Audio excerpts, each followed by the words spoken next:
ఇక ముచ్చట్లకు పోతే కోపన్ బియ్యం తీసుకోకుంటే రేషన్ కార్డు తీసేసే ఛాన్స్ ఉంటది. తెచ్చుకొని తిందామా అంటే ఆ బియ్యం దొడ్డుంటాయి, తినేతానికి తిప్పలైతది. బీదలకు సర్కార్ బియ్యం ఇచ్చినట్టే గాని కడుపు నిండది. అగో అందుకే తెలంగాణ సర్కార్ మంచి ఉపాయం చేసింది. ఇక దొడ్డు బియ్యం కాదు, ప్రతి పేదవాడికి ప్రతి ఒక్కరికి 6 కిలోల సన్న బియ్యం ఇవ్వాలి. ఉగాది, దీపావళి, సంక్రాంతి పండుగ కాదు, పేదవాడి ఇంట్లో ప్రతిరోజు పండుగ ఉండాలి. సన్న బియ్యం వండాలి, పేదవాడి కడుపు నింపాలి.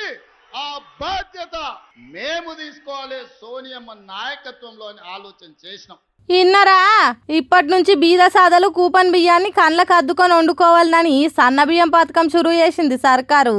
ఇన్ని రోజులు సర్కార్ రేషన్ బియ్యం ఇచ్చినట్టే గాని దొడ్డు బియ్యం ముద్ద గొంతు దిగకుంటుండేది.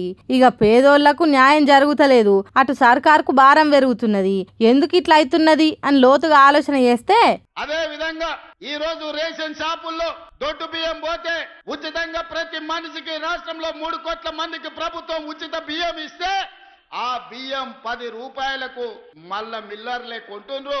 ఆ మిల్లర్లు మళ్ళా ప్రభుత్వానికి 30 రూపాయలకు సరఫరా చేస్తున్నారు. ఈ సైక్లింగ్ మొత్తం అన్ని చూసినాం, ఆలోచన చేసినాం. హాగో గట్లున్నదట నడుమిట్లుండే దళార్ల కథ. దొడ్డు బియ్యంతోని దోసుకునేటోళ్ళు ఎక్కువైతున్నారు, ఎవరికి మేలు జరుగుతలేదు. కాబట్టి ఈ సన్న బియ్యం అనే చక్కని ఉపాయం చేసిండ్రట. ఎప్పటి తిరగనే మనిషికి 6 కిలోల బియ్యం ఇస్తారట.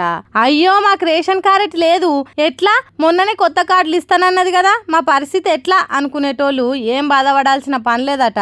మీకు రేషన్ కార్డు వస్తుందనే లిస్టులో మీ పేరు ఉంటే చాలట. ఆ లిస్టులున్న నంబర్ పట్టుకొని పోతే రేషన్ షాపులో సన్న బియ్యం ఇస్తారట.